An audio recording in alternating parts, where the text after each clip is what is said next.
Good morning, I'm Taylor Wilson, and today is Monday, April 1st, 2024. This is The Excerpt. Today, the latest from Baltimore, where demolition crews have begun cutting into the bridge. Plus, why do many tech leaders want no part of politics? And many Americans are retiring earlier than they planned. Demolition crews were cutting into parts of the Francis Scott Key Bridge's collapsed truss yesterday, while the enormous container ship remains trapped underneath the rubble. It's been nearly a week since the collision that killed 6 people and halted shipping traffic through one of the nation's most crucial ports. The Unified Command, including the Coast Guard and Maryland officials, said yesterday that 2 massive cranes were actively working on scene, while another land-based crane was positioned to help offload and process the wreckage at a nearby industrial port. 3 dive teams also were surveying submerged sections of the wreckage in the Patapsco River. The Unified Command is also coordinating with Baltimore Gas and Electric to reduce the pressure of the underwater natural gas pipeline, which spans the width of the channel. 4 bridge workers remain missing and are presumed dead, while 2 other victims were recovered from the site last week. According to Maryland Governor Wes Moore, in recent days, hazardous weather conditions and the collapsed wreckage have made it impossible for divers to continue recovery operations for the 4 remaining bodies. Despite the long-shot run of an obscure Democratic presidential candidate, many tech leaders currently don't want any part of politics. I spoke with USA Today national correspondent Terry Collins to find out why. Terry, thanks for hopping on The Excerpt today. Thanks for having me, Taylor. I appreciate it. So, Terry, let's just start with this. Can you tell us about Jason Palmer and his run for office? Jason Palmer, a tech entrepreneur and venture capitalist. He's usually a very constant presence on the tech scene, but he's been spending his past several months traveling across the country listening to voters in his very obscure run for the presidency of the United States. He admits that being pummeled in state primaries, losing to the Democratic incumbent President Joe Biden and former longshot Democratic candidate Congressman Dean Phillips of Minnesota has humbled him a bit, but he doesn't regret it. But of course, he's made history by beating Biden in the Democratic primary for America and Samoa. It was a bright spot in his campaign. His goal was to try to help improve education, healthcare, climate change, and other solutions to the immigration crisis. The reason why Palmer wanted to run for office is that he saw a Republican presidential debate late last year, and he was so frustrated. He said he'd had enough. So he talked to some friends and said, "Hey, do you think it'd be a wacky idea if I decided to run for president of the United States?"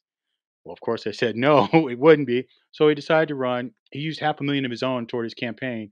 But in between realizing that he didn't have much of a chance, as he called himself the longest of long shots, to defeat Biden, he currently is now pivoting instead of suspending his campaign into this group called Together, which is part of a political action committee, and also be working with other potential candidates to help them who might share his vision of wanting to have more of a progressive America. Terry, I'm curious how this toxic political climate discourages people maybe from the non-political world, like tech leaders, from getting involved. And also, what are some of the other barriers preventing more people from the tech world from being interested in politics? Well, first, they just frankly think the government moves too slow. They're used to working collaboratively and solving complex problems at a very quick pace, and they're used to succeeding and failing. And I just think that the government doesn't really allow much room for that. They move too slow, don't get a lot of things done. In their estimation, that's kind of a consensus. And also with the way Congress is set up now, the way everything is so polarized politically and a dysfunction, it'd be hard to get anything done. Is that why a lot of tech leaders say they would rather create policies, for example, than run for office? Yeah, they'd rather help create some policies and be a part of like any kind of advice. They just feel like they can do better helping dispense input instead of being a part of, say, running for office. On the other side of the coin, Terry, how do political leaders feel about the involvement or possible involvement of tech leaders? Some would say that they're needed to whatever capacity. We could look at California Congressman Ro Khanna, whose district includes much of Silicon Valley. He said we need tech leaders to help our government function better, to help them weigh in on long-term strategies, including immigration, national security, AI generated usage, technology regulation, and privacy. Khanna said we need our best tech minds to help keep us ahead. In terms of not knowing, what is next here, Terry? Did we hear from any tech leaders who might be considering a push into the political world, or what's this conversation look like going forward? I think it's always probably open. I think, we see the actions of what Palmer did in his run for the presidency. Anything can happen. Just depends on who Has a mindset to want to try it, and also the funding. Talked to Ben Chapman, who's the CEO of Vital Interaction, a software setup that specializes in patient healthcare. He said that he enjoys being an entrepreneur and running a tech company, but he also fantasizes about what being in politics would be like. But he believes more in innovation versus regulation. He thinks that's the best way to make changes. Doesn't mean he's not paying attention to politics. He's watching very closely. You never know with a guy like him. And also similar thoughts, ran across the mind of venture capitalists Himalaya Rao Patlapali, Rachel Wilson, and Pilar Concepcion Johnson. And I talked to them when we were at South by Southwest. They said, they might be interested later on down the line as they're building their careers and the point of helping others. Maybe they want to help others politically. You never know. And finally, Terry, how do Americans across the board feel about kind of some of the stuff we've been talking about? I know you cited a Pew Research Center survey earlier this month about kind of how Americans feel about improving democracy. Yeah, there was a global study that was conducted earlier in March asking what can improve democracy. Many respondents called for different types of people to enter the political arena, while others simply want their current politicians to perform better. I think that just says an awful lot about where we are today. Terry Collins is a national correspondent with USA Today. Thanks, Terry. Thanks, Taylor. The CDC has issued an alert to healthcare providers about bacterial infections as the strain of the meningococcal disease begins to circulate within the U.S. The illness can have severe symptoms, including death, and a serious infection commonly called meningitis can form in the lining of the brain, spinal cord, and bloodstream, according to the CDC. In the alert, the CDC said that a variant of the bacteria that causes the illness has reported 140 cases this year so far. Though meningitis typically affects infants and young adults, this strand is targeting adults between the ages of 30 to 60. And people who are at a higher risk of getting this type of meningitis are African Americans or people with HIV. Many Americans are forced to retire far earlier than they plan. I spoke with USA Today personal finance reporter Daniel Visé about some of their stories. Daniel, thanks for hopping on today. Thanks for having me. So Daniel, I know we've had this conversation before, but just remind us, what is the average retirement age and how does that compare with many Americans' expectations? Yeah, it's younger than you think. Two really respected surveys show that the average person retires at 62.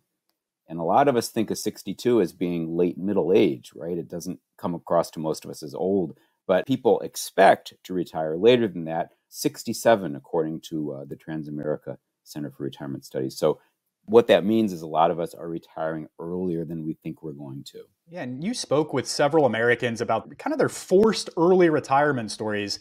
Let's start with Randy Seacat. What did you hear from him? Oh, yeah, he's out in the Pacific Northwest and he was working in IT for an Amazon subsidiary. And like a lot of people in tech, he reached a certain age, late 50s, and was, targeted by his employer with a bunch of other people for, I believe it was a layoff. And he'd been on the job market many times before and felt very adept at getting jobs. But because of his age, late 50s, he hit a wall and he just got nowhere. And he applied and he applied and he applied and no one would hire him. And he couldn't believe it. And that's kind of a recurring story we hear. And Deborah Scott Nettles has been retired since age 44. Daniel, I'm guessing that was not her plan from the start. No, and because she was 44, that's an age where a lot of us aren't even really thinking about retirement yet. I don't believe she was actively saving for it or anything. She, just like Randy, had some different careers. She'd been a runway model and had been involved in commodities trading, all sorts. She's a very bright woman. But she had two really significant injuries, one from a fall and another from an attack. And this kind of gets into this second big area of uncertainty about retirement, which is, if you have an illness or an injury or something, these things happen when you get older. And she wasn't ready for it and she wasn't ready to retire. And yet she never worked full-time ever again. Yeah, speaking of injuries and illnesses, you also spoke with Larry Zarzecki. This was a Maryland police officer who had a big health scare really later in life. What can you tell us about his story? Early onset Parkinson's. And I can't remember the exact age, but he was not that old. I think he was in his 40s. And he was in the middle of what was going to be a 35-year career in law enforcement. And we all know by reputation, those law enforcement careers, they have a sweet pension. And so if he'd been able to serve his 35 years, he wouldn't have wanted for anything. Real nice police pension. But the Parkinson's interrupted it right in the middle. I think he'd kept the illness kind of private, which I think you're entitled to do. But The illness announced itself. He kind of seized up on the stairway and fell and really badly injured himself. And so that was the end of that. And his career ended prematurely. And finally, Virginia Crespo also had to retire earlier than she planned. What did you hear from her? School teacher in the Annapolis region. And just like the last fellow we talked about, she had a good pension, was planning to teach several more years. And she too developed an illness. It was a fibromyalgia. It's a degenerative thing, and it caused her brain fog and pain and aches and misery. And so one day while she was teaching, she just decided, I can't keep doing this. And so she too ended up putting in her notice well before she was expecting to. And anytime you're on, Daniel, I always try to glean some advice out of you from the personal finance world. What can younger Americans learn about some of these, I guess, cautionary tales? It's so hard to give advice in a generic term, but here's one thing I can say, and anybody in the financial planning industry would say this. Don't assume you get to decide when you retire. You can say, I'm going to work till I'm 65, 68, 72, and that you're going to choose how you exit your career. But with all these people and with many other people, the decision gets taken out of your hands. So don't assume you get to decide when it happens. All right. Daniel Visé covers personal finance for USA Today. Thank you, Daniel. Thank you. It's hard enough to get one team to the Final Four, but how about two? North Carolina State's men's and women's basketball teams clinched a spot in the last four in March Madness over the weekend. 11-seed NC State upset in-state juggernaut 4-seed Duke yesterday. It's the program's first trip to the Final Four since winning it all in 1983. And the 3-seeded women's team upset 1-seed Texas to reach their first Final Four since 1998. Only a handful of schools have ever seen both teams make the Final Four in the same year. South Carolina was the last to do it in 2017, and they're back this year. The other two teams will be decided tonight. And on the men's side, the rest of the four include UConn, Alabama, and Purdue. As always, you can follow March Madness with USA Today Sports full coverage. And be extra careful today if you hear or see anything that seems a little wacky. It's April Fool's Day. Thanks for listening to The Excerpt. You can get the podcast wherever you get your pods, and if you're on a smart speaker, just ask for The Excerpt. I'm Taylor Wilson, back tomorrow with more of The Excerpt from USA Today.